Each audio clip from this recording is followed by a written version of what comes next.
finally, in the notion that somehow people in a place like Gaza are propelled to carry out suicide attacks because of religion, I think just, you wouldn't have to spend more than a few days in Gaza to see that Gaza is now virtually one, it's a prison. It's a walled-in prison. People can't travel out. There's severe malnutrition. I think the last figure is over 30%. People are living there on less than $1 a day. There isn't running water. People are sleeping 10 to a room. There's no employment, no educational system that functions. Of course, now we have a war between Fatah and Hamas on the streets of Gaza City. And these kids have no future. They have no prospects. And the only way they can affirm themselves in this society is through death. They at least know that if they're a shaheed, posters will be put up at their face on the wall. There'll be a huge funeral with several hundred people who fire guns behind them. And what has happened, and that's the tragedy of Oslo. The architects of Oslo, the peace agreement, understood that the engine to build a lasting peace between Israelis and Palestinians is economic. It is about giving Palestinians a stake in Israeli economy. It's about that possibility of Ahmed being able to buy a refrigerator and send his child to school. It's what broke the conflict in Northern Ireland.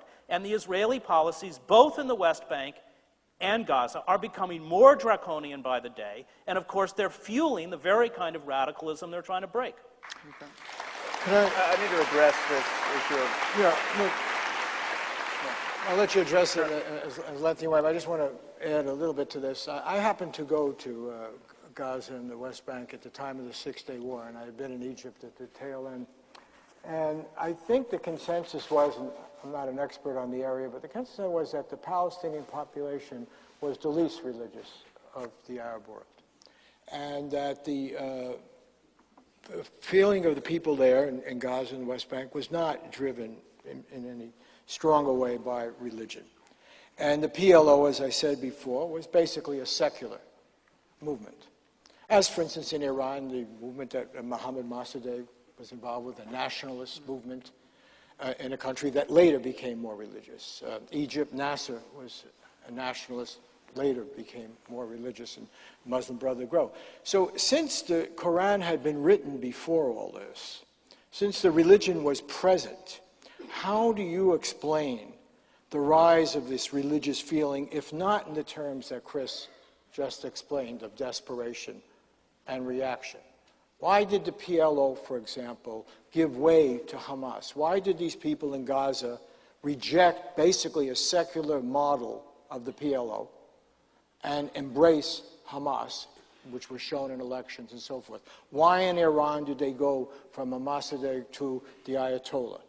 Why in Iraq did they go from basically a secular society to now a society where two major religious factions are contending? It wasn't that the Quran suddenly appeared. It wasn't that the Muslim religion suddenly appeared. It was external events which then caused people to turn to this religion. Well, no, I think we have... I certainly think the lesson of Iraq is that we underestimated the role of religion. Religion was still a potent force all the time, even while it seemed to be a secular society from the outside. And Saddam Hussein, from the reports I've heard, was quite cognizant of the power of religion and was not nearly as secular as we have made him out to be in the way he marketed himself to his people. I think we are consistently erring on the side of assuming secularism that does not exist in the Muslim world. I need to deal with this charge of racism. It should be pretty easy to see that my criticism of Islam is not racist.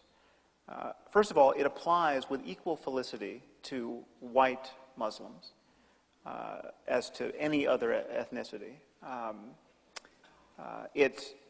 In some sense, it even applies more to somebody like John Walker Lindh, a middle-class guy from Marin County who discovers the Quran and decides to go off and fight with the Taliban. It applies more, perhaps, to somebody like Adam Gadon, who comes from Orange County and goes off to be the PR guy for Al-Qaeda, because these guys don't have the alibi of having been brainwashed since infancy by their indigenous Muslim parents. They've adopted this. So there's nothing racist about my criticism of Islam. I am criticizing the logical consequences of certain ideas, and I'm certainly not limiting my criticism of religion to Islam. I just happen to one of the taboos I'm breaking quite consciously in my speaking and writing is I'm noticing that our religions are actually different. I mean, they don't all teach the same thing.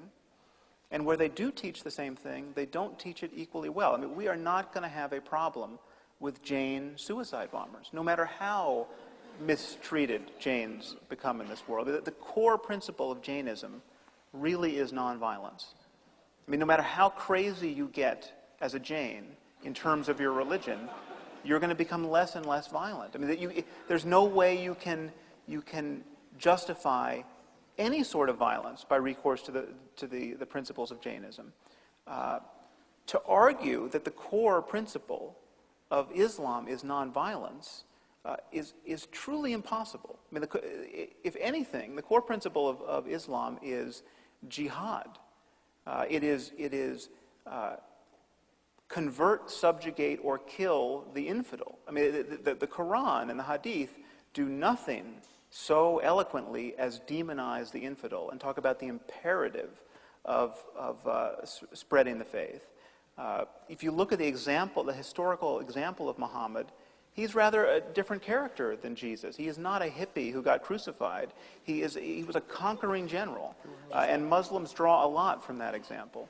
You know, and let me just add one more thing. Another piece that I find rather galling about this mode of apologizing for Islam, and certainly that raising the bogeyman of racism. One of my primary concerns, whenever I criticize Islam, one of the first things I say is that nobody is suffering under Islam more than Muslims. I mean, and certainly nobody's suffering more than Muslim women. And so to obfuscate, to call it racist to criticize this faith, which has I mean, the record of religion in general in terms of the treatment of women is horrifying. I mean, the great geniuses of the Abrahamic tradition thought about the riddle of womanhood, and they gave us this cult of virginity, the forced marriages, bride burning, honor killing. I mean, it is the fact that somebody like Ayaan Hirsi Ali, a Somali woman who became a Dutch parliamentarian and now is arguably one of the most hunted people on this planet because of her criticism of Islam, the idea that she has to deal with a multiculturalist criticism of her insensitivity to Islam, and this is a woman who has been, circumcised is a euphemism for it, hunted, had her collaborator butchered in the street, in Amsterdam, and now she is a recipient of the same kind of criticism. It is obscurantism. Our religions are different. Well, if I had a Hebrew Bible here, I could read you passages that are just as distasteful. I quote them in my book. So the notion that somehow, because those passages, there are hateful passages in the Quran, which they are, is used as a tool to demonize Islam, holds no more validity than demonizing Judaism. I mean, those passages are in both books. And I think that the difference is, and this is, I'm just going to read a couple sentences from your book, where you talk about how to deal with the Islamic world. It's not a matter merely of condemning their religion. You write, it seems all but certain that some form of benign dictatorship will generally be necessary to bridge the gap. But benignity is the key, and if it cannot emerge from within a state, it must be imposed from without. The means of such imposition are necessarily crude. They amount to economic isolation, military intervention, whether open or covert, or some combination of both. While this may seem an exceedingly arrogant doctrine to espouse, it appears we have no alternatives. We cannot wait for weapons of mass destruction to dribble out of the former Soviet Union, to pick only one horrible possibility and into the hands of fanatics. Mm-hmm. What you're doing is using this demonization of Islam to justify the intervention and occupation of Muslim countries. And as we can see from Iraq, it's not a good idea.